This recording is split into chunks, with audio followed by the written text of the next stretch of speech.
Hello guys, আসসালামু আলাইকুম। আশা করি আপনারা সবাই ভালো আছেন, সুস্থ আছেন, সুন্দর আছেন, সুখে আছেন।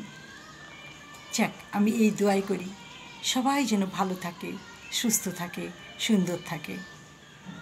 আজ আমি আবার আপনাদের মাঝে উপস্থিত হয়েছি ছোট্ট একটা গল্প বলার জন্য। কথায় বলে না, জীবন বৃথা গেল যাইতে দাও।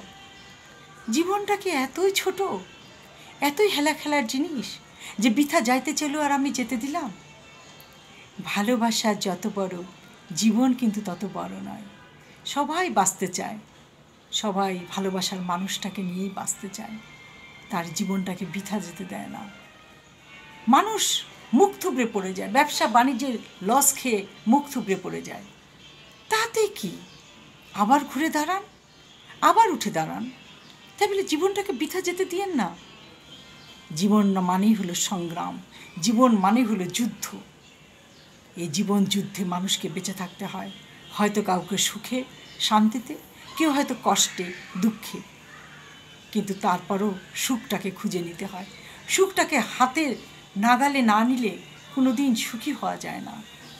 দুঃখটাকে দূরে সরিয়ে দিতে হবে। ব্যবসা বাণিজ্যে লস হলো, চাকরি চলে গেল, তাই বলে জীবন দেওয়া যাবে না। ভালোবাসতাম, ভালোবাসার মানুষটাকে হারিয়ে জীবন বৃথা দিতে দেওয়া যাবে না। সেদিন দাঁড়িয়েছিলাম, হঠাৎ দুটো বান্ধবী গল্প করছে।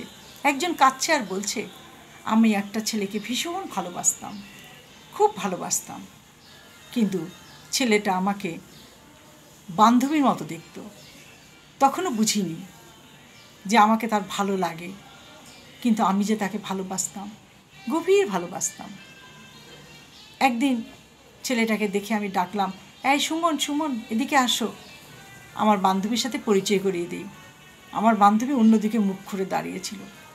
হঠাৎ ঘুরে সুমনের নাম শুনে ঘুরে দাঁড়িয়ে বলল, আরে এ তো আমার বয়ফ্রেন্ড, তোমার ফ্রেন্ড হলো কি করে? আমি বললাম, কেন? আমার ফ্রেন্ড তো, আজকে 17 মাস ধরে আমাদের পরিচয়। বলে, 17 মাস?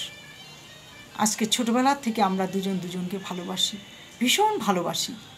তাছাড়াও আমরা দুজন বিয়ে করব বলে ডিসিশন নিয়ে নিচ্ছি। এই মেয়েটা তো হতবাক হয়ে গেল। সে বলছে, আমি তো হতবাক।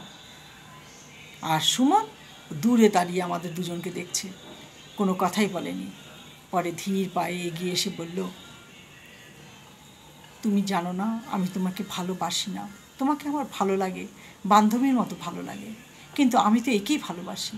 আমাদের পরিবার থেকে গল্প কথা হয়েই গেছে যে আমরা দুজন দুজনকে বিয়ে করব। সেখানে তুমি কেন? তুমি তো আমার বান্ধবী মাত্র। মেয়েটা কেঁদে বলছে, আমার মনে হলো আমি সুইসাইড করি, কারণ এই জীবনটা রাখার থেকে না রাখাই ভালো।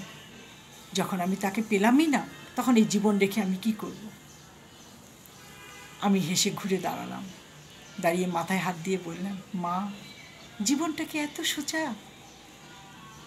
গলায় দড়ি দিলাম, মরে গেলাম, ঘুমের ওষুধ খেলাম, মরে গেলাম।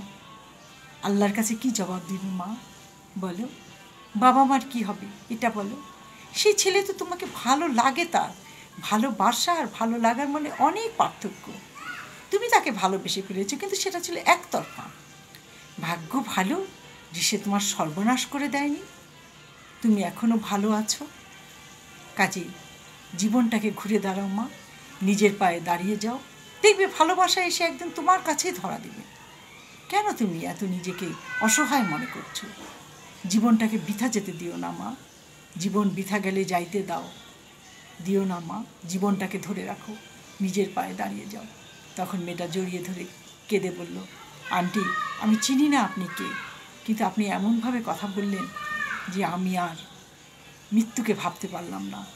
আমাকে বাঁচতে হবে। আমি যে, হ্যাঁ, আলোর মুখ দেখো, জীবনের মুখ দেখো, জীবনটাকে সুন্দর করে গুছিয়ে তুলো মা, দেখবে সব ভালো লাগবে, সব সুন্দর লাগবে। কাজেই ভালো লাগা, ভালোবাসা দুটোই আলাদা। 1 আর 2, জীবন বৃথা যেতে দিও না। জীবনটা অত্যন্ত ছোট্ট একটু জিনিস। এইটুকু জিনিসের মধ্যে আনন্দে আহ্লাদে ভরিয়ে উঠি, আমাদের এই জীবনটাকে আমরা মধুময় করে তুলি, খুব ভালো লাগবে। সবাই ভালো থাকেন, সুস্থ থাকেন। আজ এই পর্যন্ত। আল্লাহ হাফেজ।